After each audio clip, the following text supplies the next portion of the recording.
2 Samuel 23 அதிகாரம், 2 Samuel 23 5 வசனத்தை எல்லாரும் சேர்ந்து வாசிக்க போகிறோம். 2 சாமுவேல் 3 5 வசனம். எல்லாரும் திருப்பிக் கொள்ளுங்கள். 2 சாமுவேல் 23 5 வசனம் சொல்லுங்க பார்க்கலாம். என்னுடைய வீடு எப்படி இராதோ. இந்த ஒரு வார்த்தையை மட்டும் 3 தரம் திரும்ப திரும்ப சொல்லுங்க. என்னுடைய வீடு எப்படி இராதோ, என்னுடைய வீடு எப்படி இராதோ, என்னுடைய வீடு. 2 சாமுவேல் 23 5 வசனம். கண்களை மூடி ஜெபிக்கலாமா? தகப்பனே, நாங்களுமே துதிக்கிறோம். இந்த வார்த்தையை ஆண்டவரை பார்த்து சொல்லுங்க. என் வீடு இப்படி இராதோ. ஒரு ஏக்கத்தோட எனக்கு ஆண்டோட்ட பேசணும். என் வாழ்க்கை இப்படி இராதோ, என் ஜீவியங்கள் இப்படி இராதோ. தாவீது எதையோ ஒன்ன மனசுல வச்சுதானே ஜெபம் பண்றாரு. என் வீடு இப்படி இராதோ. தாவீது எதையோ ஒண்ணு தன் உள்ளத்துல வச்சுட்டு தானே ஜெபம் பண்றாரு. என் வீடு இப்படி இராதோ. இந்த கால வேளையில ஒரு வார்த்தை சொல்லுங்க. ஆண்டவரே, என் வாழ்க்கை இப்படி இராதோ, என் வாழ்க்கை இப்படி இராதோ, ஒரு மகிமையா இராதோ. ஷாஹாதாரா பாலா ஹதுடாமானாதாரா. என் ஜீவியங்கள் இப்படி இராதோ. இந்த கால வேளையில கர்த்தர் எங்களோடு பேசுங்க, எங்களோடு பேசுங்க. தாவீது அன்னைக்கு எதிர்பார்த்த அந்த வீடு இன்னைக்கு எங்க வீட்டுக்குள்ள வரட்டும். அந்த அனுபவங்கள் எங்க வாழ்க்கையில வரட்டும். அது எங்க ஜீவியங்கள்ல வருவதாக கர்த்தர் எங்களுக்கு உதவி செய்வீராக. இயேசுவின் மூலம் பிதாவே. அந்த 2 சாமுவேல் 23 அதனுடைய 1 வசனத்தை வாசிக்கலாம். தாவீதினுடைய கடைசி சொல்லுங்க. தாவீதினுடைய கடைசி வார்த்தைகள் அப்படின்னா இருக்குது. அப்படின்னா தாவீது மரிக்கிற நேரங்களில் கடைசியாக அவர் பேசின ஒரு வார்த்தை எப்படி ஆரம்பிக்கிறார் தெரியுமா? 2 வசனம். கர்த்தருடைய ஆவியானவர் என்னை கொண்டு பேசினார். அவருடைய வசனம் என்னுடைய இந்த பகுதிகள் கிட்டத்தட்ட ஒரு 6 வசனம் 7 வசனம் வரைக்கும் தாவீது சொல்றார், ஆவியானவர் என்னை கொண்டே பேசுறார். தன்னுடைய மரண தருவாயில கடைசி வார்த்தைகளாய் அவர் பேசும்போது ஆவியானவருடைய வார்த்தையை பேசுகிறார். சில வார்த்தைகளை பேசி முடிச்ச உடனே இந்த 5 வசனத்துல ஒரு தயக்கத்தோடு ஒரு வேதனையோடு ஒரு ஜெபிக்கிறார். என் வீடு இப்படி இராதோ, என் வீடு இப்படி இராதோ. அப்படின்னா ஏதோ ஒண்ணு அவரை தாக்கி இருக்கிறது, ஏதோ ஒண்ணு அவரை சோர்ந்து போக பண்ணி இருக்கிறது. அதனால இப்படிப்பட்ட ஒரு வீடு எனக்கு வராதா? தேவன் சில காரியங்களை வெளிப்படுத்த ஆரம்பித்த போது தாவீது எதிர்பார்க்கிறார், என் வாழ்க்கை இப்படி மாறாதா, என் ஜீவியம் எப்படி மாறாதா? இந்த 12வது மாதத்துல இந்த வசனத்தை கேட்கும் போது நம்முடைய இருதயத்துக்குள்ள ஒரு ஜெபம் இருக்கணும். இந்த வசனத்தின்படி என் வீடு மாறாதா, இந்த வசனத்தின்படி என் குடும்பம் மாறாதா? அப்படி தாவீதை அசைத்த வார்த்தை என்ன? 4 வசனத்தை எல்லாரும் சேர்ந்து வாசிக்கலாம். 2 சாமுவேல் 23 4 வசனம். அவர் காலையில் மந்தாரம் இல்லாமல் உதித்து மாலைக்கு பிற்பாடு தன் காந்தியினால் புல்லை பூமியிலிருந்து முளைக்க பண்ணுகிற சூரியனுடைய விடியற்கால வெளிச்சத்தை போல இருப்பார் இருப்பார். இந்த வார்த்தையை சொல்லிட்டு தாவீது சொல்றாரு, என் வீடு இப்படி இராதோ, எப்படி இராதோ. அப்படின்னா அந்த ஆண்டவரை குறித்து சொல்றாரு. அவர் எப்படிப்பட்டவர்னா மந்தாரம் இல்லாமல் காலையிலே உதிக்கிறவர், தன் காந்தியினால் புல்லை பூமியிலிருந்து முளைக்க பண்ணுகிற அந்த சூரியனுடைய விடியற்கால வெளிச்சத்தை போல் இருக்கிறவர். மழை பெய்து முடித்ததுக்கு பிறகு புல்லை முளைப்பிக்கிறவரை போல அவர் வருகிறார். நான் சுருக்கமா ஒரு வார்த்தை சொல்றேன், முளைத்து எழும்ப செய்கிறவர். அவர் யார்? முளைத்து எழும்ப செய்கிறவர். அந்த சூரியனுடைய வெளிச்சம் முளைத்தெழும்ப செய்யும், அந்த பிரகாசம் முளைத்தெழும்ப செய்யும். அதனால தாவீது சொல்றாரு, அவர் என் வாழ்க்கையில முளைத்தெழும்ப செய்கிறவர். அதனால என் வீடு இப்படி இராதோ, எப்படி இராதோ. மழை பெய்த பின் பூமியில இந்த புல்லை முளைப்பிப்பதற்காக அந்த சூரியனுடைய வெளிச்சம் விடியற் காலத்தில் வருவது போல என் வீட்டுக்குள்ள கர்த்தர் வரமாட்டாரா? என் வாழ்க்கையில கர்த்தர் வரமாட்டாரா? என் ஜீவியத்துல கர்த்தர் வரமாட்டாரா? என்ன ஒரு பெரிய ஏக்கம் இல்லையா? புல்லு முளைத்து எழும்புவதற்கு அந்த சூரியனுடைய உதிப்பு எவ்வளவு அவசியமோ அதே போல என் வாழ்க்கையில கர்த்தர் உதிக்க மாட்டாரா? ஒரு சூரியனை போல உதித்து வர மாட்டாரா? புல்லை முளைக்க வைப்பது போல என் வாழ்க்கையை முளைக்க வைக்க மாட்டாரா? என் வாழ்க்கையை திரும்ப எழும்ப செய்ய மாட்டாரா? இந்த கால வேளையில நம்ம வாஞ்சிக்க வேண்டிய ஒண்ணு, முளைத்தெழும்ப செய்கிறவர் என் வீட்டுக்குள்ள வர மாட்டாரா? முளைக்க வைக்கிறவர் என் வாழ்க்கையில வர மாட்டாரா? அவர் விதைத்தவைகள் அநேகம் இருக்கிறது, வாக்குத்தத்தங்கள் அநேகம் இருக்கிறது. அவர் விதைத்த வாக்குத்தத்தங்கள் வசனங்களும் என் வீட்டுக்குள்ள முளைக்காதா? என் வாழ்க்கையில முளைக்காதா? அவர் சூரியனை போல வந்தா ஆமே பட்டு போன என் ஜீவியங்கள் அவர் முளைக்க வச்சிருவாரு. அவர் சூரியனை போல வந்துட்டா இல்லையா ஆமே அவருடைய புறப்படுதல் அருணோதயம் போல் இருக்குமா? அவர் புறப்பட்டு என் வாழ்க்கையில வந்துட்டா ஆமே மறைஞ்சு கிடைக்கிறவைகள் எல்லாம் வெளியே வர ஆரம்பிச்சிருமே. அவர் உதிச்சிட்டா, எனக்காய் அவர் உதிச்சிட்டா, நான் கண்டிப்பா 100க்கு 100 சொல்லுவேன். இந்த 12வது மாதத்துல இந்த முதல் வாரத்தில் நம்முடைய கண்கள் தேவ மகிமையை பார்க்கட்டும், நம்முடைய கண்கள் தேவனுடைய பிரசன்னத்தை பார்க்கட்டும், நீதியின் சூரியனை பார்க்கட்டும். ஏன்னா அவர் புறப்பட்டு வரும்போது, அவர் எழுந்தருளி வரும்போது ஆமென் மறைந்து கிடைக்கிறவைகள் புறப்படும், மறைந்து கிடைக்கிறவைகள் புறப்படும். ஒரு விவசாயி தன் விதையை விதைக்கிறான், அவைகளுக்கு மேல மழை பெய்கிறது, அந்த மழையினால் விதை மண்ணுக்குள் மறைந்து போகிறது.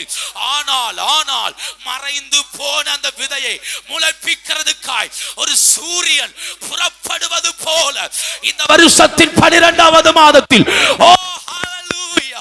மறைந்து கிடக்கிற சில நன்மைகள் முளைத்தெழும்பும்படி கர்த்தருடைய சூரியன் இந்த பகல் வேளையில் நம்முடைய குடும்பங்களுக்குள் வருவதாக மறைந்து கிடக்கிற என் விதைகள் முளைத்து எழும்பும்படி, மறைந்து கிடக்கிற என் நன்மைகள் முளைத்து எழும்பும்படி, மறைந்து கிடக்கிற வாக்குத்தத்தங்கள் என் வீட்டுக்குள்ள முளைத்து எழும்பும்படி ஒரு சூரியன் எனக்காய் உதிப்பதாக கை தட்டுகிறவர்கள் விடுதலையாய் தட்டணும், ஜெபிக்கிறவர்கள் விடுதலையாய் ஜெபிக்கணும். உதிக்கிறது, ஒரு சூரியன் உதிக்கிறது. என் வீடு இப்படி இராதோ உதிக்கிற சூரியன், ஒரு உதிக்கிற சூரியன் இந்த காலை வேளையில இருள் நிறைந்த என் வீட்டுக்குள்ள ஒரு சூரியன் உதிப்பதாக விடுவிக்கிற சூரியன் எங்க வீட்டுக்குள்ள உதிப்பதாக. அது புல்லை முளைக்க வைக்கும், மறைந்து கிடக்கிறவைகளை முளைக்க வைக்கும். நான் இந்த நாட்கள் முழுவதும் விதைச்சு பார்த்தேன், ஒன்னும் நடக்கலன்னு சொல்றீங்களா? கண்ணீரோடு விதைச்ச, அழுகையோடு விதைச்ச, போராடி விதைச்ச, ஒன்னும் பலன் இல்லைன்னு சொல்றீங்களா? மண்ணு மூடிருச்சுன்னு சொல்றீங்களா? ஒன்னு சொல்லுகிறேன், விதைகள் அழிவதில்லை, விதைச்ச விதை அழிவதில்லை. இதை முளைப்பிக்கிற ஒரு சூரியன் இந்த கால வேளையில் புறப்படுவதாக. கண்ணீரோடு விதைத்தவனுக்காக ஒரு சூரியன் இந்த கால வேளையில் புறப்படுவதாக.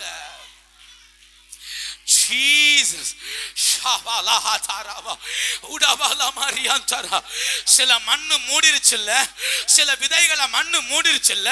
தாவீது மரிக்கும் போது சொல்லுகிறார், என் வீடு இப்படி இராதோ, தரிசனத்தை முளைப்பிக்கிறவரால் அவர் வரமாட்டாரோ?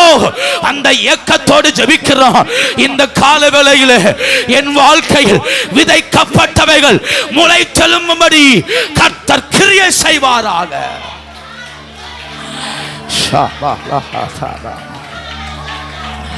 Hallelujah, hallelujah, hallelujah, praise God, hallelujah. எனக்கு ஒரு காரியம் ஞாபகத்துக்கு வருகிறது. நான் நேற்று தினத்துல ஒரு பிரசங்கத்தை கேட்கலான்னு எடுத்தேன், எனக்கு சமயம் இல்லை. ஒரு சின்ன சாட்சி, அது அவர் சொன்ன ஒரு காரியம் மட்டும் என் காதில் தொனித்தது. யூதர்கள் அந்த தேவாலயத்தில் நியாயப்பிரமாண புஸ்தகங்களை சனிக்கிழமை தோறும் வாசிப்பார்களாம். அப்படி வாசிக்கிறவர்கள் வெள்ளிக்கிழமை சாயங்காலமே அந்த புஸ்தகத்தை கொண்டு வந்து டேபிளில் வச்சிருவாங்களாம். ஏன்னா அது கிட்டத்தட்ட 70 கிலோவுக்கு அதிகமாக வெயிட்டாக இருக்குமா. அதனால பழைய ஏற்பாடு முழுக்க அதை தூக்கிட்டு வருவது கடினம், ஓய்வு நாள் வேலை செய்யக்கூடாது. அதனால அவர்கள் அதை தூக்கிட்டு வந்து முந்தின நாளே வச்சுட்டு போயிடுவாங்க. இன்னைக்கு யாராவது நியாயப்பிரமாணத்தை வாசிக்கணும்னு சொன்னா அவர்களை முந்தின நாளே ஆசாரியன் போய் ஒலிவ எண்ணெய் அவன் தலையில ஊத்துவாராம். அந்த தலையில ஊத்துற எண்ணெய் அவன் காதுகள் வழியாய் முகத்துல வடியுமா. அந்த எண்ணெய் அவன் தலையில இருக்கும். மறுநாள் காலையில் அந்த நியாயப்பிரமாண புஸ்தகத்தை திறந்து வைத்து அவன் வாசிக்க ஆரம்பிக்கும் போது அந்த தலையில இருக்கிற எண்ணெய் முகத்துல வடிந்த எண்ணெயை பார்க்கும் போது யூதர்கள் நினைப்பார்களாம், பரிசுத்த ஆவியானவர் இறங்கி வந்திருக்கிறார், அவரால் இந்த வார்த்தை சொல்லப்படுகிறது என்று நினைப்பார்களாம். அப்படிப்பட்ட காலத்திலே ஒரு நாள் இயேசு கிறிஸ்து அந்த தேவாலயத்துக்கு வந்தார். அப்ப தேவாலய தலைவன் எசாயா தீர்க்கதரிசன புஸ்தகத்தை வாசிக்கும்படி அவரிடத்திலே அந்த அந்த அந்த நேரத்தை ஒப்பு கொடுத்தான். இப்ப யோசித்து பாருங்க, அவர் தலையில என்ன வார்க்கல, அவர் தலையில என்ன வடியல, ஒண்ணுமே இல்லை. ஆனா அவர் முன்ன வந்து அவர்கள் முக்காடு போடுவார்கள். முக்காடு போட்டுக்கொண்டு இயேசு திருப்பி வாசித்த முதல் வசனம், கர்த்தருடைய ஆவியானவர் என் மேல் இருக்கிறார். அவர் எடுத்து வாசித்த வசனம், கர்த்தருடைய ஆவியானவர் என் மேல் இருக்கிறார். என் மேல என்ன இல்ல, என் மேல தைலம் இல்ல, தேசம் பாக்குது இவர் மேல என்ன இல்லையேன்னு. ஆனா ஆனா இயேசு கிறிஸ்து சொன்னார், கர்த்தருடைய ஆவியானவர் என் மேல் இருக்கிறார். சிறைப்பட்டவர்களுக்கு சுவிசேஷம், கட்டுண்டவர்களுக்கு விடுதலை, காயப்படுத்தப்பட்டவர்களுக்கு காயம் கட்டுதல், இது அனுக்கிரகத்தின் காலம் என்று இயேசு சொன்னார். நான் இன்னைக்கு சொல்ற வார்த்தையை புரிந்து கொள்ளுங்கள். இந்த வருஷத்தின் கடைசியில் யார் சொன்னது என் விதை முளைக்காது என்று? இறங்கியிருப்பது ஆவியானவர், இறங்கியிருப்பது ஆவியானவர், இறங்கியிருப்பது ஆவியானவர். அவருக்கு வேலையே கோதுமையை சாக விட மாட்டார். அப்படியே செத்தாலும் அந்த கோதுமைக்குள்ள இருந்து ஒரு பெரிய விளைச்சலை உண்டாக்க உண்டாக்க கர்த்தர் வல்லவர். கர்த்தரை துதிக்கிறீங்களா? என் மேல ஆவியானவர் இருக்கிறார். அந்த ஆவியானவர் என்னை முளைத்தெழும்ப செய்வார். ஆவியானவர் முளைத்தெழும்ப செய்வார். ஏன்னா இது அனுக்கிரகத்தின் காலம். விதைக்கப்பட்டதை முளைக்க வைப்பார். விதைக்கப்பட்டதை முளைக்க வைப்பார். ஹல்லேலூயா. எசாயா எப்பவோ எழுதி வைத்தார், கர்த்தருடைய ஆவியானவர் என் மேல் இருக்கிறார். ஆனா அதை செயல்படுத்த ஒருவர் பிறந்து வளர்ந்து புஸ்தகத்துக்கு முன்ன நிற்கும் போது அவர் சொன்னார், ஆவியானவர் என் மேல் இருக்கிறார். விதைக்கப்பட்டது 500 வருஷத்துக்கு முன்ன, விளைந்தது 500 வருஷத்துக்கு பின்ன. அப்படியானால் 500 வருஷம் கழித்து எசாயா சொன்ன வார்த்தை நிறைவேறுமானால் என் மேல் விதைக்கப்பட்டவைகளை முளைத்தெழும்ப செய்ய கர்த்தர் வல்லவர். அதான் தாவீது சொல்றார், என் வீடு எப்படி இராதோ, எப்படி இராதோ. ஓ, அந்த சூரியனுடைய வெளிச்சத்துல முளைத்தெழும்புகிற வீடா. மரிக்கும் போது சொல்லுகிறோம், என் குடும்பம் முளைத்தெழும்பட்டும், என் சந்ததி முளைத்தெழும்பட்டும், என் வாழ்க்கை முளைத்தெழும்பட்டும். இதன் வளர்ச்சி தடைபடவே கூடாது. Praise God. Hallelujah. ஒரு வாஞ்சை நமக்குள்ள உருவாகட்டும்.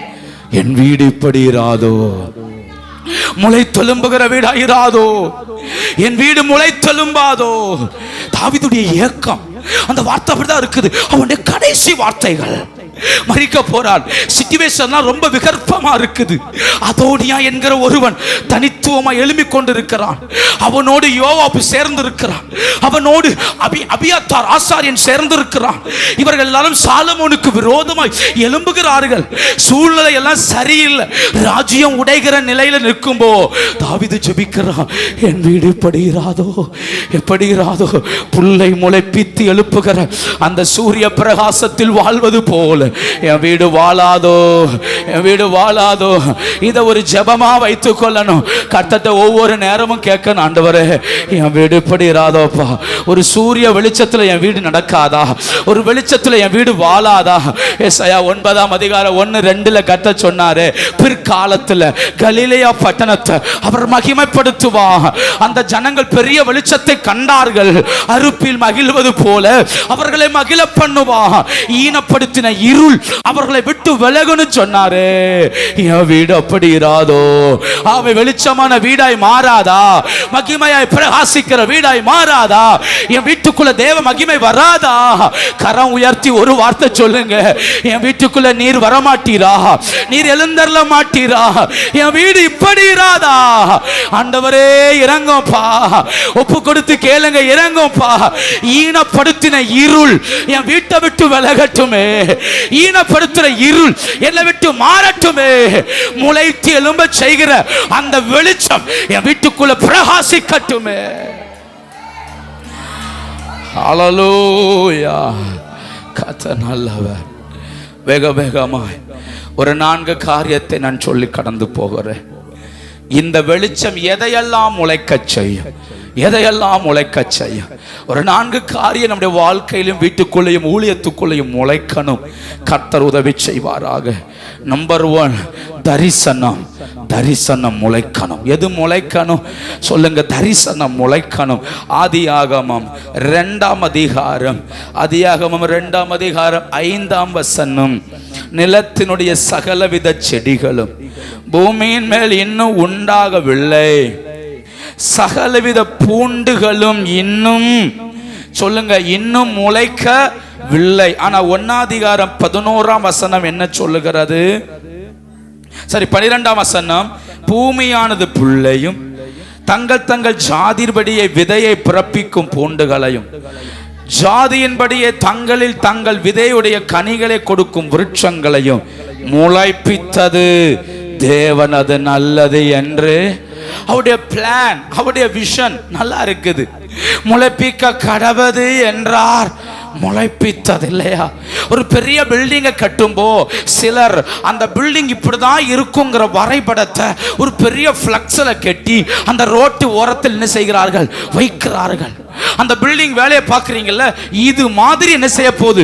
அந்த பில்டிங் வரப்போகுதுங்கிற ஒரு இன்ஜினியரிங் பிளான் இருக்குது. 1ஆம் அதிகாரம் முழுக்க பிளான். கர்த்தர் அழகா வரைஞ்சு பார்க்கிறாரு. இப்படியெல்லாம் இருக்கணும், இப்படியெல்லாம் பூமி முளைக்கணும், இப்படியெல்லாம் விதை தானியங்கள் முளைப்பிக்கணும், அதெல்லாம் நல்லது என்று கண்டார். பிளான் வந்தாச்சு. ஆனா 2ஆம் அதிகாரத்துல வசனம் சொல்லுது, இன்னும் முளைக்கல, இன்னும் முளைக்கல, இன்னும் ஒன்றும் நடக்கல. இந்த கால வேளையில நம்ம சொல்லலாம், என் மேல கர்த்தர் கொடுத்த வாக்குத்தத்தம் ரொம்ப பெருசா இருக்கு, எனக்கு கர்த்தர் கொடுத்த வார்த்தை ரொம்ப பெருசா இருக்கு, ஆனா அதுக்கு சாத்தியக்கூறு எதுவுமே இல்லையே, முளைக்கவே இல்லையே. கர்த்தர் கொடுத்த தரிசனம் முளைக்கலையே, என்ன கொடுத்து சொன்ன வாக்குத்தத்தம் முளைக்கலையே. நம்ம சொல்லுவோம் இல்லையா, 1ஆம் தேதி 1ஆவது நாள் எனக்கு கர்த்தர் கொடுத்த வாக்குத்தத்தமே ஒன்றும் நடக்கலையே, அப்படியே இருக்கிற சொல்றோம் இல்லையா. அந்த வாக்குத்தத்தங்கள் ஒருவேளை முளைப்பிக்காமல் போயிருந்திருக்கலாம். ஆனா 2ஆம் அதிகாரத்துல வாஸ்து பாருங்க, 6ஆம் வசனம், 3 பனி பூமியிலிருந்து எழும்பி பூமி எல்லாம் நனைத்தது. 9ஆம் வசனம், தேவனாகிய கர்த்தர் பார்வைக்கு அழகும் புசிப்புக்கு நலமுமான சகலவித விருட்சங்களையும் ஜீவ விருட்சத்தையும் நன்மை தீமை அறியத்தக்க விருட்சத்தையும் பூமியில இருந்து சொல்லுங்க, பூமியில இருந்து, அந்த வார்த்தை சொல்லுங்க, பூமியில இருந்து முளைக்க பண்ணினார். முளைக்க சொல்லுங்க, முளைக்க பண்ணினார். அப்படின்னா அது இயற்கையா நடக்கல, கர்த்தர் செய்தார். கர்த்தர் செய்தார். அது இயற்கையா முளைக்கல, கர்த்தர் செய்தார். 3 பனி எழும்பி பூமியை நனைத்தது. முளைப்பிக்காத அந்த விதை, முளைப்பிக்காத அந்த விதை, முளைக்க மாட்டாத அந்த விதை கர்த்தர் முளைப்பிக்கும்படி கட்டளையிட்டார். அது முளைத்து எழும்பினது. அது முளைத்து எழும்பினது. நான் சொல்லட்டுமா, எனக்கு தந்த தரிசனம் அது செத்தே போனாலும் அதை திரும்ப உயிர் கொடுத்து அதை முளைப்பிக்க வைக்க கர்த்தர் வல்லவராய் இருக்கிறார்.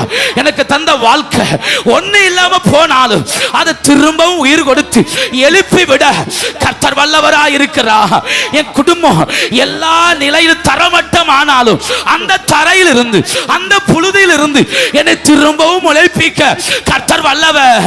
அதான் தாவீது சொல்றார், என் வீடு இப்படி இராதோ, எப்படி மூடு பனி எழும்பாதா, சூரியன் உள்ள வராதா, வெளிச்சம் வராதா, முளைப்பிக்கிறவர்.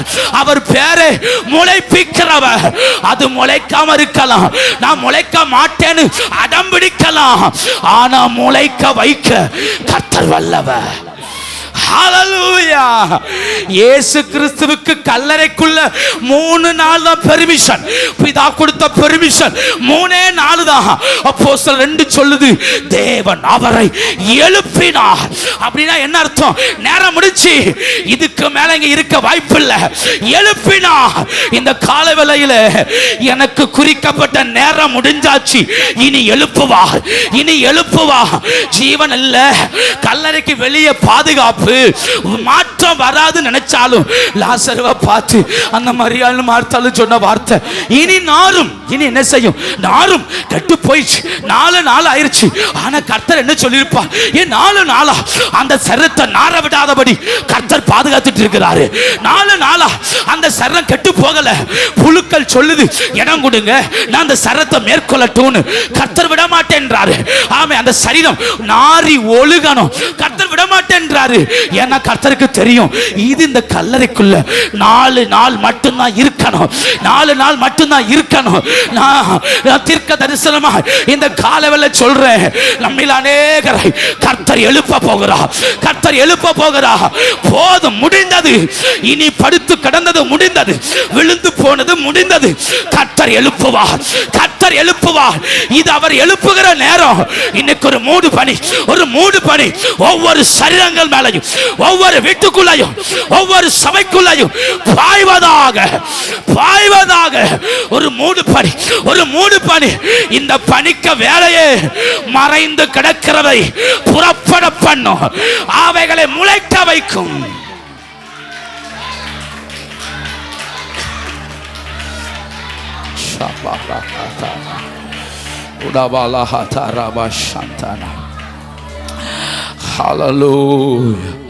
அவர் என்னை முளைக்க வைக்கிறவர்.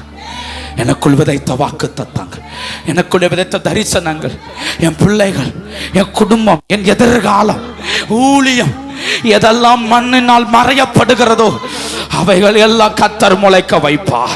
ஒன்று தெரியுமா, நாம் ஆண்டவரோடு நெருங்க நெருங்க நமக்கு ஒரு நம்பிக்கை வேணும். இதற்கு மேலே சாத்தானால் என்னை கட்ட முடியாது. ஒரு லிமிட்டுக்கு மேலே சாத்தானுடைய கயிறுகள் என் மேலே பேலன்ஸ் செய்ய முடியாது. நான் கர்த்தரோடு நெருங்க நெருங்க பாவத்தின் சங்கிலிகள் என்னில் செயல்பட முடியாது. நான் கர்த்தரோடு நெருங்க நெருங்க சாபத்தின் சங்கிலிகள் செயல்பட முடியாது. நான் கர்த்தரோடு நெருங்க நெருங்க இந்த உலகத்தின் சங்கிலி என்னை நெருக்க முடியாது. ஏன்னா அவைகளுக்கெல்லாம் ஒரு லிமிட் பவர் உண்டு. பரிசுத்த ஆவியானவர் அன்லிமிட்டட், அவர் அன்லிமிட்டட், அவருக்கு லிமிட்டே கிடையாது. அவர் எப்பேற்பட்ட மலைகளையும் தகர்ப்பதற்கு அவர் உண்மை உள்ளவர், வல்லவர். இந்த விதை முளைக்காது யார் சொன்னாலும் முளைக்க வைக்க வல்லவர்.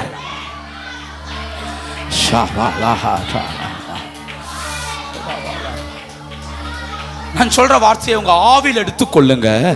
1ஆம் அதிகாரத்தில் விதை தானியங்கள் முளைப்பித்தது அது நல்லது என்று கண்டார் என்று வேதத்தில் சொல்றோமே, அப்பவே நம்மளே கர்த்தர் பார்த்து வச்சிட்டார்ல, அப்பவே கர்த்தர் நம்மளே அழைச்சிட்டார்ல. அந்த விதை தானியங்கள் முளைப்பிக்கட்டும்னு சொல்லும் போதே நம்மளை குறித்த தரிசனமும் நம்மளை குறித்த திட்டமும் தேவனுடைய இருதயத்தில் எழுதப்பட்டாயிற்று. கர்த்தருக்கு தெரியும், ஒரு 5000 6000 வருஷத்துக்கு பிறகு இயேசு கிறிஸ்துலாம் பிறந்து மரிச்சதுக்கு பிறகு இப்படி ஒரு சபை, இப்படி ஒரு கூட்டம், இப்படி ஒரு ஜனம் என்ன தேடுங்கிறது இன்னைக்கு முளைத்தது அல்ல, எழுதப்பட்டது வருஷங்களுக்கு முன்ன, உலகம் தோன்றும் முன்ன. ஆமே, அவர் எல்லாவற்றையும் தன் இருதயத்தில் எழுதி வைத்தார். ஹல்லேலூயா. தைரியமா சொல்லணும், என்னை எழுப்புவது அவருடைய திட்டம், எழுப்புவார்.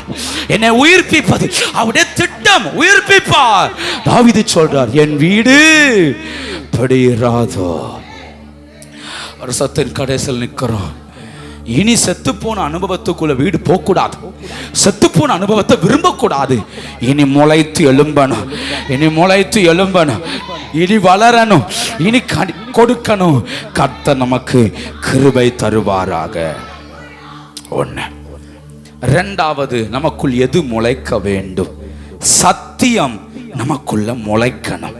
சங்கீதம் 85 சங்கீதம் 11வது வசனம். 85 சங்கீதம் 11வது வசனம். சத்தியம் பூமியிலிருந்து முளைக்கும், நீதி வானத்திலிருந்து தாழ. சத்தியம் எங்கிருந்து முளைக்குமா? சொல்லுங்க, சத்தியம் எங்கிருந்து முளைக்கும்? பூமியிலிருந்து என்ன செய்யும்? முளைக்கும். இந்த வருஷத்தின் கடைசியில் நிற்கிறோம். ஆண்டவர் எனக்குள்ள முளைப்பிக்க வேண்டிய ஒன்று சத்தியம். சத்தியம். சத்தியத்தையும் அறிவீர்கள், சத்தியம் உங்களை விடுதலையாக்கும். உம்முடைய வேதமே சத்தியம். ஆமே, இது எனக்குள்ள முளைக்கணும். ஆமே, வாலிப பிள்ளைகளுக்குள்ள முளைக்கணும், சிறு பிள்ளைகளுக்குள்ள முளைக்கணும், பெரியவர்களுக்குள்ள முளைக்கணும். சத்தியம் எனக்குள்ள முளைக்கணும். நான் சொல்றது நல்லா புரிஞ்சுக்கிட்டு அப்புறம் ஜெபிக்கணும்னு. சத்தியம் எனக்குள்ள முளைச்சாதான் கர்த்தர்ட்ட வாதாட முடியும், கர்த்தர்ட்ட போய் நிற்க முடியும், சாத்தானை எதிர்த்து நிற்க முடியும். ஏன்னா அவன் ஆப்போசிட் லாயர். அவனை அடிச்சு தகர்க்கணும்னா வெறும் பேச்சில் என்ன செய்ய முடியாது, அவனை ஜெயிக்க முடியாது. அவனை ஜெயிக்கணும்னா வசனத்திலிருந்து தான். அதான் இயேசு அவனை வசனத்தாலே ஜெயித்தார். இயேசு வசனத்தாலேயே மேற்கொண்டார். ஏன்னா ஆப்போசிட்ல இருக்கிற லாயருக்கு எல்லாம் தெரியும், உலகத்தில் இருக்கிற சகல ஞானம் உண்டு. அதனால நம்ம ஞானத்தை கொண்டு அவனை மேற்கொள்ள முடியாது. சாத்தானை ஜெயிக்கணும்னா எனக்குள்ள சத்தியம் முளைக்கணும். சாத்தானை ஜெயிக்கணும்னா எனக்குள்ள வசனம் வளரணும். வசனம் எனக்குள்ள வளர வளர சாத்தானின் அதிகாரங்களை கர்த்தர் என்னை விட்டு நீக்குவார். 91 சங்கீதம் 4 வசனத்தை பாருங்க. 91 சங்கீதம் 4 வசனம். அவர் தமது சிறகுகளாலே உன்னை மூடுவார், அவர் செட்டைகளின் கீழே அடைக்கலம் புகுவார். அவருடைய சத்தியம் உனக்கு பரிச்சயம். அவருடைய சத்தியம் எனக்கு என்னதான்? பரிசயம், கேடகம். அப்போ நான் முளைத்து எழுப்ப வேண்டிய ஒன்று சத்தியம். ஒரு நாள் ஜபிக்கணும்ப்பா. தாவீது சொல்றேன், என் வீடு இப்படி இராதோ. எப்படி? சத்தியம் முளைத்தெழும்பணுமே, என் வீட்டுக்குள்ள சத்தியம் முளைத்தெழும்பணுமே. அடுத்த சந்ததி, என் பிள்ளைகள் மறிக்க போறார், அவர் சொல்ல என் பிள்ளைகள் சத்தியத்தில் நடக்கணுமே. பவுல் சொல்றார், என் பிள்ளைகள் சத்தியத்தில் நடக்கிறார்கள் என்கிற சந்தோஷத்தை காட்டிலும் வேற சந்தோஷம் ஒண்ணுமே இல்லையே. அப்போ ஆண்டவர் எதை எதிர்பார்க்கிறார்? நான் சத்தியத்தில் வாழணும், சத்தியத்தின்படி நடக்கணும். 86 சங்கீதத்தில் தாவீது ஜெபிக்கிறார். 11 வசனம். 86 சங்கீதம் 11 வசனம். கர்த்தாவே எனக்கு போதியும், சத்தியத்திலே நடப்பே, பயந்திருக்கும்படி ஹிருதயத்தை என்ன செய்யுங்கப்பா? சொல்லுங்க, ஒருமுகப்படுத்துங்க. நான் எதுல நடப்பேன்? சத்தியத்திலே நடப்பேன். சொல்லுங்க, நான் எதில் நடப்பேன்? சத்தியத்தில் நடப்பேன். தாவீது ஏக்கத்தோடு ஜெபிக்கிறார், ஆண்டவரே உம்முடைய வழி எனக்கு போதியும். நான் எதில் தான் நடப்பேன்? சத்தியத்தில். மேலே பறக்கிற ஃப்ளைட்டு நம்ம போகிற ரோட்டில் என்ன செய்ய முடியாது? வர முடியாது இல்லையா? மேலே போகிற ஃப்ளைட்டுக்குன்னு தனி இடம் இருக்குது. அது அந்த ரன்வேல ஓடுனா தான் வானத்தில் என்ன செய்யும்? பறக்க முடியும். நீங்களும் நானும் பரலோகத்துக்குரியவர்கள், இந்த பூமிக்குரியவர்கள் அல்ல. நம்மளை வானத்துக்கு பறந்து கொண்டு போறதே சத்தியம்தான். சத்தியம்தான். நம்முடைய ஆத்துமா சத்தியத்தால் நிரம்பி இருக்குமானால் ஒரு நாள் இயேசு கெட் அப் அப்படிம்பார், எழும்பி வாம்பார். அது ரன்வே விட்டு வெளியே வந்துடும், ரன்வே விட்டு பறக்க ஆரம்பிக்கும். அன்னைக்கு மகிமனோடு சந்திச்சிருவோம், இயேசுவோட வாழ ஆரம்பிச்சிருவோம். அப்போ என் வாழ்க்கை அப்ப ஆகணும், எழும்பணும்னா ரன்வே தேவை, ரன்வே தேவை. எல்லா இடத்துலயும் ஓட, எல்லா இடத்துலயும் ஓட முடியாது. எல்லாரும் போற பாதையில வாழ முடியாது இல்லையா? ஏர்போர்ட்டுக்குள்ள சும்மா யாரும் போக முடியாது. அந்த ரோட்ல அந்த வண்டி மட்டும்தான் என்ன செய்யும்? ஓடும். அந்த ரோட்டுக்குனே தனி ஸ்பெஷல் இருக்குது. அப்போ நீங்களும் நானும் தனித்துவமானவர்கள். தாவீது ஜெபம் பண்றாரு, என் வீட்டுக்குள்ள சத்தியம் முளைச்சிராதா? புள்ளையே முளைக்க வைக்கிறவர் சத்தியத்தை முளைக்க வச்சிட மாட்டாரா? ஒன்று புரிஞ்சுக்கோங்க. ஆண்டவர் சொன்னார், அவர் வியாதி படுக்கையில் இருக்கும்போ வசனத்தை அனுப்பி அவர்களை குணமாக்குவார். எதை அனுப்பி? பேசுங்க. எதை அனுப்பி? வசனம் மட்டும் இல்லைன்னா நம் குணமாக முடியாது. அப்ப சத்தியம் எப்பெல்லாம் முளைக்கணும்? என் வியாதியின் நேரத்தில் சொல்லணும், கர்த்தர் எனக்கு கேடகமா இருக்கிறார், உன்னதமானவர் என் செட்டைகளின் மறைவில் இருக்கிறார், அவர் என்னை தப்புவிப்பார், வேடென்ற கைக்கு தப்புவிப்பார், என்னை பாதுகாப்பார். சத்தியம் முளைக்குது இல்லையா? அப்போ வியாதி நடுவில் என் இருதயத்தில் எது முளைக்கணும்? சத்தியம் முளைக்கணும். தேவைகள் நடுவில் என் இருதயத்தில் எது முளைக்கணும்? சத்தியம் முளைக்கணும். நெருக்கடிகள் நடுவில் இருதயத்தில் எது முளைக்கணும்? சத்தியம். சத்தியம் முளைக்கணும்னா சத்தியம் விதைக்கப்படணும். சத்தியம் விதைக்கப்படாம சத்தியம் என்ன செய்யாது இல்லையா? ஆமா. உள்ள எவ்வளவுக்கு எவ்வளவு சத்தியம் ஸ்டோரேஜ் ஆயிட்டே இருக்கோ அவ்வளவுக்கு அவ்வளவு அந்த சத்தியம் முளைச்சிட்டே இருக்கும். சில யோசித்து பாருங்க, என்னைக்கோ வாஸ்த வசனம் திடீர்னு ஞாபகத்துக்கு வரும். எப்படி ஞாபகத்துக்கு வந்துச்சு? அது உள்ள கிடக்குது, வசன ஸ்டோரேஜ்ல இருக்கு. ஸ்டோரேஜ்ல இருந்தா முளைச்சி வந்துடும். அப்போ தாவீது ஜெபம் பண்றார், என் வீடு படுகிறாதோ அப்படின்னா சத்தியம் என் வீட்டுக்குள்ள என்ன செய்யணும்? முளைக்கணும். வாலிப பிள்ளைகள் புரிந்து கொள்ளணும், நமக்குள்ள சத்தியம் முளைக்கணும். வசனம் முளை தழும்பணும். வசனம் முளை தழும்புனா பாவம் முளை தழும்பாது. வசனம் முளை தழும்புனா அசுத்தம் முளை தழும்பாது. அப்போ வசனம் முளை தழும்பிச்சுன்னா கர்த்தருடைய சத்தத்தை காதுகள் கேட்க ஆரம்பிச்சிடும். ஆமென். அப்போ ஒன்று தரிசனம் எனக்குள் முளைக்கிறது, ரெண்டு சத்தியம் எனக்குள்ள என்ன செய்யணும்? முளைக்கணும். மூணாவது ஒரு காரியம் அதிகாரம். எது முளைக்கணும்? அதிகாரம். கொம்பு. 132 சங்கீதம் 17 132 17. அங்கே தாவீதுக்காக ஒரு கொம்பை முளைக்க பண்ணுவே, நான் அபிஷேகம் பண்ணி வித்தவனுக்காக ஒரு விளக்கை கொம்பை முளைக்க பண்ணுவேன். சொல்லுங்க, எதை முளைக்க பண்ணுவேன்? கொம்பு முளைக்க பண்ணுவேன்னா இந்த கொம்பை யாரோ ஒருத்தன் வெட்டியிருக்கான் இல்லையா? யாரோ ஒருத்தன் வெட்டினதுனால கத்த சொல்றார், இந்த கொம்பை என்ன செய்வேன்? ரெண்டாவது, இதுக்கு இன்னும் கொம்பே முளைக்கல. கொம்பே முளைக்கல. கொம்பு முளைக்க வேண்டிய நேரத்தில் எது முளைக்கணும்? கொம்பு முளைக்கணும் இல்லையா? கொம்பு முளைக்கல. கத்த சொல்றார், கொம்பை முளைக்க பண்ணுவேன். ரெண்டு வார்த்தையை புரிஞ்சுக்கோங்க. ஒன்று, விழுந்து போன கொம்பா இருந்தாலும் என் அதிகாரத்தை திரும்ப எனக்கு தர வல்லவர். நான் இழந்த அபிஷேகமா இருந்தாலும் இழந்த பலனா இருந்தாலும் அதை திரும்ப தர வல்லவர். எந்த பலனே இல்லைன்னு சொன்னாலும் எனக்குள்ள பலனை தர கர்த்தர் வல்லவரா இருக்கிறார். தாவீது சொல்ல, என் வீடு இப்படி ராதோப்பா.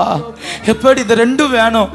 என் பிள்ளைகள் ஒருவேளை விழுந்தா கொம்பு முளைக்கணும் இல்லையா? அவன் ஒருவேளை விழுந்துட்டா கொம்பு என்ன செஞ்சிடணும்? முளைக்கணும். ஒருவேளை முளைக்கவே இல்லைன்னா என் கண்கள் காண அந்த கொம்பு முளைச்சிடணும். கொம்பு முளைச்சிடணும். இந்த ரெண்டு வார்த்தைக்காக ஜெபிக்கணும். என் வீட்டுக்குள்ள தேவனுடைய அபிஷேகம் முளைக்கணும், தேவனுடைய அதிகாரம் முளைக்கணும். ஏன்னா கொம்பு இருந்தா தான் முட்டி துரத்த முடியும். கொம்பு இருந்தாதான், சொல்லுங்க, கொம்பு இருந்தாதான்.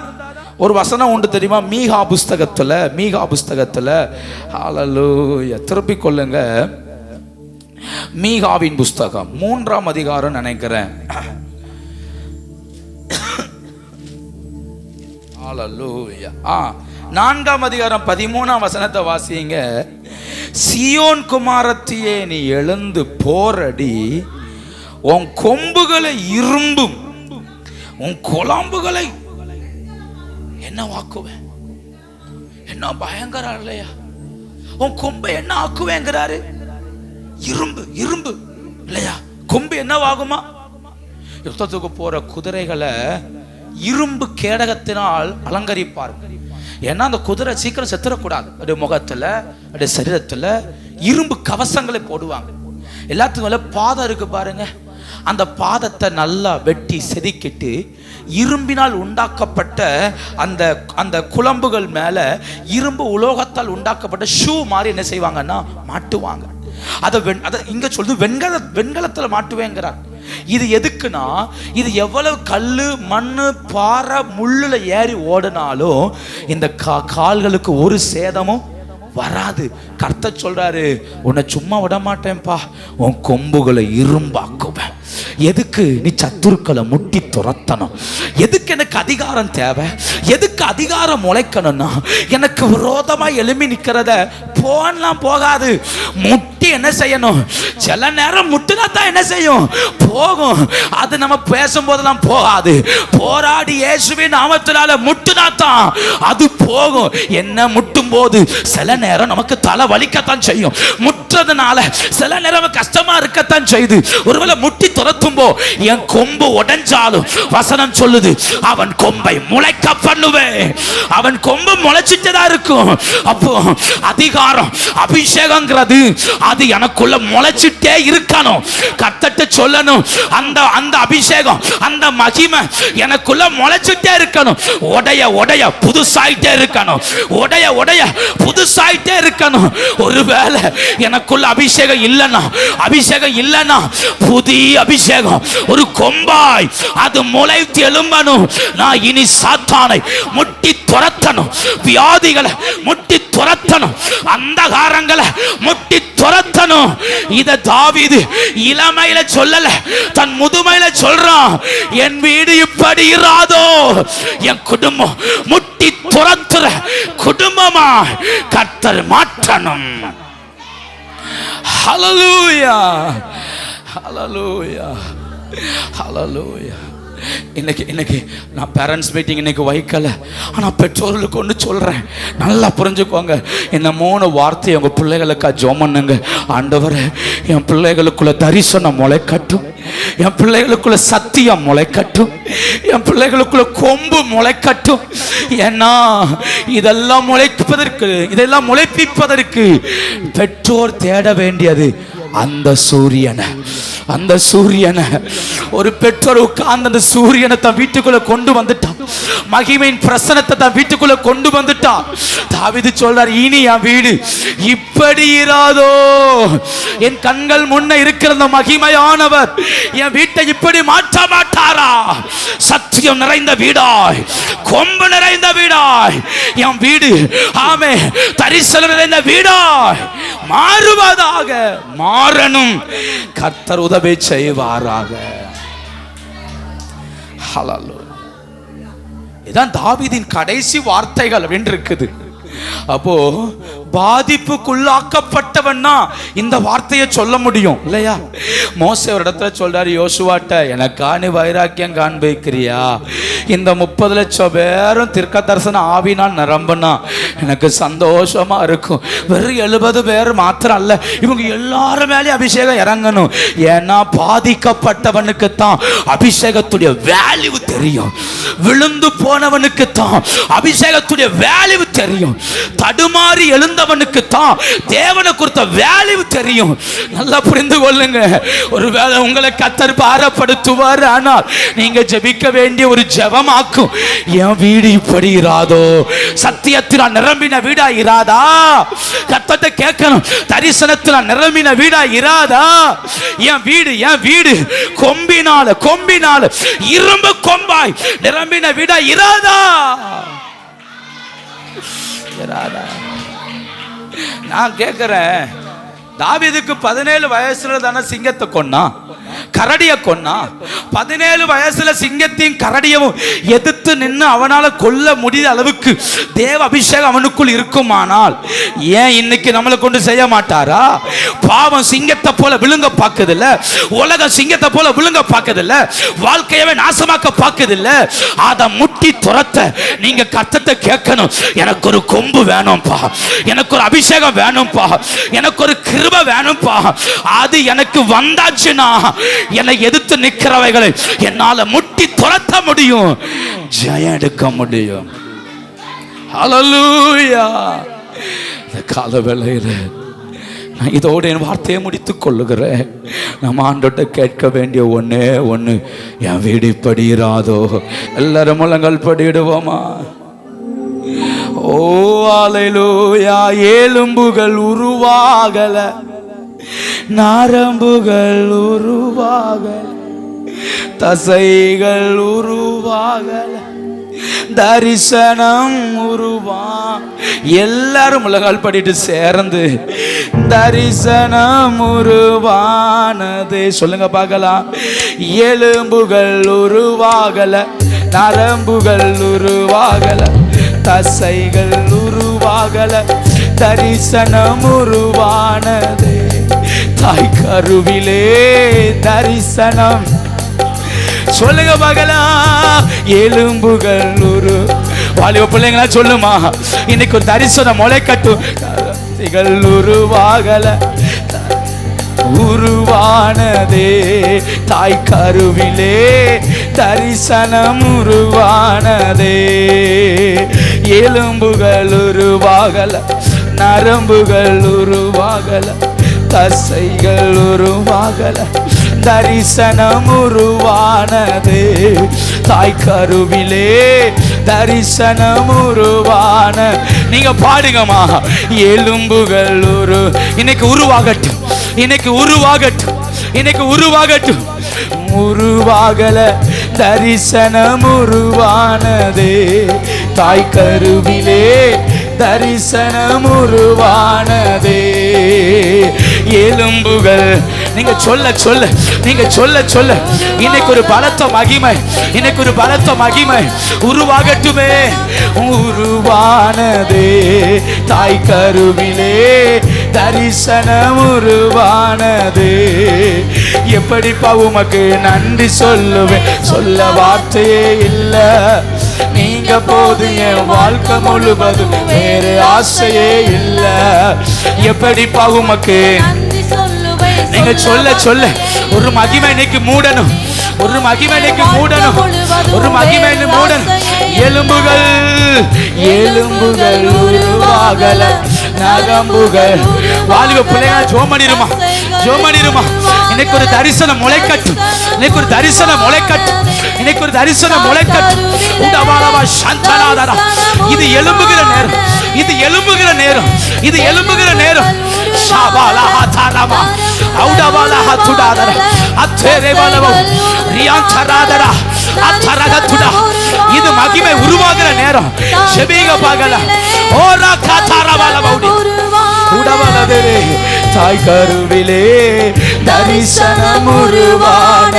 தாய் கருவிலே உடவலவதரமா ஷபாலா ஹத்துடாதரா. ஹalleluya, ஹalleluya. இன்னைக்கு ஒரு அபிஷேகம், இன்னைக்கு ஒரு அபிஷேகம், இன்னைக்கு ஒரு அபிஷேகம், இன்னைக்கு ஒரு அபிஷேகம். ஓலாமா சாந்தா உடவலவௌடி அந்தரா. உருவாகட்டும், உருவாகட்டும், உருவாகட்டும், உருவாகட்டும், உருவாகட்டும். ஷபாலா ஹாதாரவா கேபாலவதரா உடவலகத்துடா. உருவாகட்டும், உருவாகட்டும். தரிசனம், தரிசனம், தரிசனம், ஒரு தரிசனம், ஒரு தரிசனம். செத்து போன உனக்குள்ள, செத்து போன உனக்குள்ள ஒரு தரிசனம், ஒரு தரிசனம், ஒரு தரிசனம், ஒரு தரிசனம். ஷபாலா ஹாதாரா உடவலகத்துடா ஆச்சரியமோ ரியாந்தனாதரா அதரகத்துடாதரா அதரவௌடி ஆந்தரே உடவலவௌடி ஆந்தரா. ஜோமனிக பார்க்கலாம், நல்ல ஜெபிக பார்க்கலாம். தரிசனம் உருவாகட்டும், தரிசனம் உருவாகட்டும். முளை தள்ளும்பட்டும், முளை தள்ளும்பட்டும், முளை தள்ளும்பட்டும். ஜெபிக பார்க்கலாம், ஜெபிக பார்க்கலாம். முளை தள்ளும்பட்டும். லபாலா ஹாதாரா உடவலவௌடி ஆந்தரா. முளை தள்ளும்பட்டும், முளை தள்ளும்பட்டும், முளை தள்ளும்பட்டும், முளை தள்ளும்பட்டும். இழந்த தரிசனம், இழந்த பல, இழந்த கிருபை முளை தள்ளும்பட்டும். ஷஹாதாரமா தரிசனம் உருவாகட்டும், தரிசனம் உருவாகட்டும். நல்ல கரந்தட்டி கத்தரை துதிக்கணும், நல்ல கத்தரை உயர்த்தணும். இந்த கால வேளையில், இந்த கால வேளையில் கர்த்தருடைய மகிமை ஒரு தரிசனம் முளைக்கட்டும், ஒரு தரிசனம் முளைக்கட்டும், ஒரு தரிசனம் முளைக்கட்டும், ஒரு தரிசனம் முளைக்கட்டும், ஒரு சத்தியம் முளைக்கட்டும். ஒரு தரிசனம் முளைக்கட்டும், ஒரு தரிசனம் முளைக்கட்டும், ஒரு தரிசனம் முளைக்கட்டும். மூடின மண் விலகட்டும், மூடின மண் விலகட்டும், மூடின மண் விலகட்டும். இயேசுவின் நாமத்தினால மூடின மண் விலகட்டும், மூடின மண் விலகட்டும். ஒரு தரிசனம், ஒரு தரிசனம் முளைத்தெழும்புவதாக, முளைத்தெழும்புவதாக. ஒரு தரிசனம் முளைத்தெழும்பட்டும், ஒரு தரிசனம் முளைத்தெழும்பட்டும், முளைத்தெழும்பட்டும். மூடின மண் இயேசுவின் நாமத்தினால விலகட்டுமே. ஒரு சத்தியம் முளை செல்லும்பட்டும், ஒரு சத்தியம் முளை செல்லும்பட்டும். சத்தியத்துக்காய் வாழ முளை தெலும்பட்டுமே. ஷபாலா ஹாத்தாரா முளை தெலும்பட்டும், முளை தெலும்பட்டும், முளை தெலும்பட்டும். விழுந்து போன தரிசனம் திரும்ப முளைக்கட்டுமே.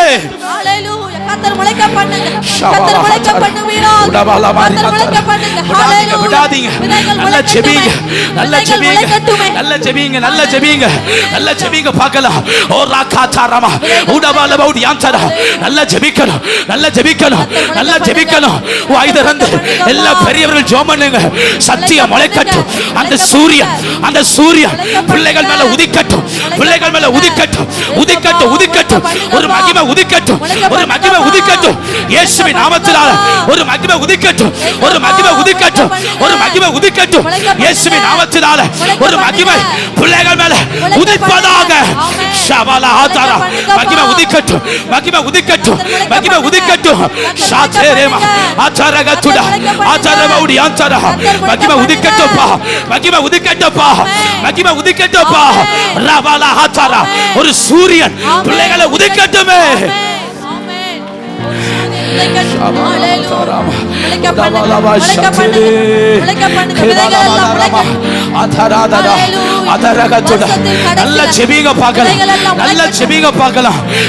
உடைந்து போன சில கொம்புகள் இன்னைக்கு முளை தள்ளும்பட்டும். உடைந்து போன கொம்புகள், உடைந்து போன அதிகாரங்கள், உடைந்து போன அபிஷேகங்கள் இன்னைக்கு முளை தள்ளும்பட்டும், முளை தள்ளும்பட்டும். நல்ல ஜெபிங்க, நல்ல ஜெபிங்க. உடைந்து போன கொம்புகள் இயேசுவின் நாமத்தினால முளை தள்ளும்பட்டும், முளை தள்ளும்பட்டும். உடைந்து போன அதிகாரம், உடைந்து போன வல்லமை முளைப்பதாக. முட்டி துரத்த, முட்டி துரத்த ஒரு அதிகாரம் பிள்ளைகளை மூடுவதாக. ஒரு அபிஷேகத்தின் கொம்பு முளைக்கட்டும். ஹalleluya. அபிஷேகத்தின் கொம்பு முளைக்கட்டும்.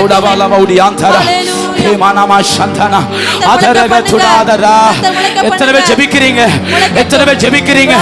சில உடைஞ்ச கொம்புகள் எல்லாம் இன்னைக்கு திரும்ப முளைக்கிறது, திரும்ப முளைக்கிறது, திரும்ப முளைக்கிறது. சில உடைஞ்ச கொம்பு, சில உடைஞ்ச கொம்பு இன்னைக்கு திரும்ப முளைக்கிறது. இயேசுவின் நாமத்தினால அந்த அதிகாரங்கள் திரும்ப மூடுவதாக. இயேசுவே முளைக்க பண்ணுங்கப்பா. கொம்பு முளைக்கட்டும், அந்த அபிஷேகத்தின் கொம்பு முளைக்கட்டும் அப்பா. ஹalleluya. வருஷத்தின் கடைசில ஹalleluya அபிஷேகத்தின் கொம்பு முளைக்கட்டும். ஹalleluya, ஹalleluya, ஹalleluya. அபிஷேகத்தின் கொம்பு முளைக்கட்டும், அபிஷேகத்தின் கொம்பு முளைக்கட்டும். ஹalleluya. அபிஷேகத்தின் கொம்பு முளைக்கட்டுமே.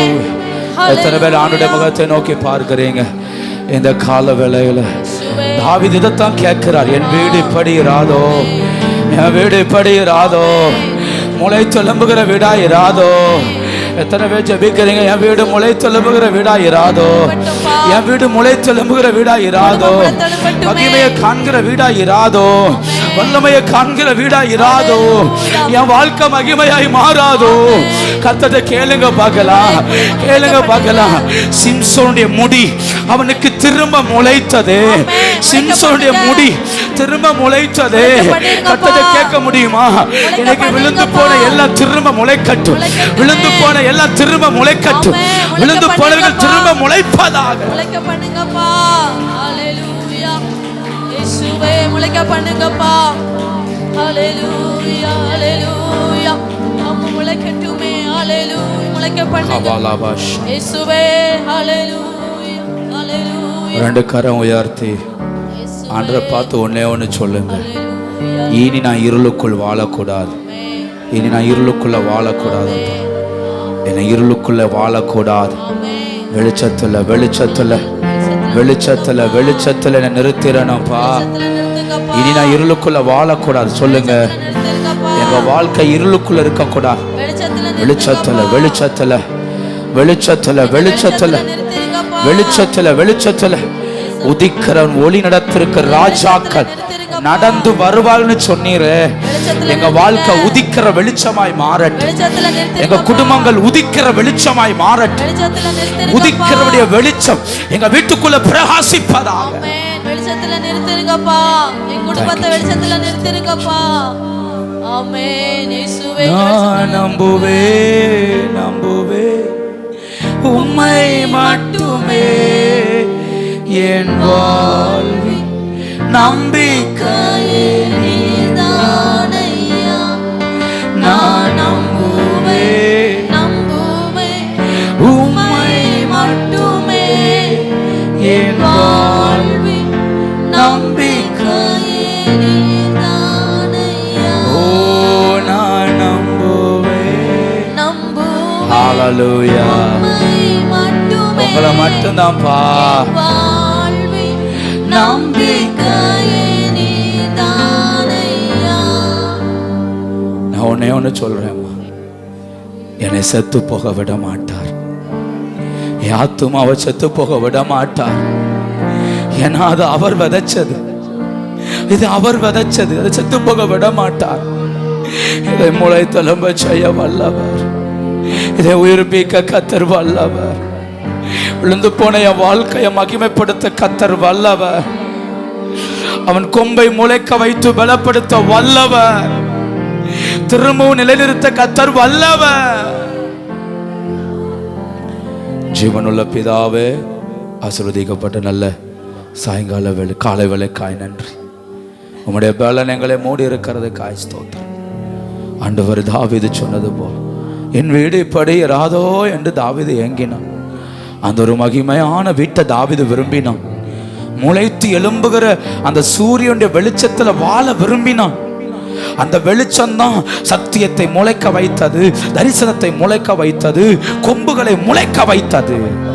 இந்த கால வேளையில நாங்களும் அந்த வெளிச்சத்தில் நடக்க பரிசுத்த ஆவியின் கிருபை தாரும். தொடர்ந்து ஆண்டவர் குடும்பங்கள் மேல உடைய கிருபை மரட்டும். தொடர்ந்து ஒவ்வொரு மேலும் உடைய தயவு மரட்டும்.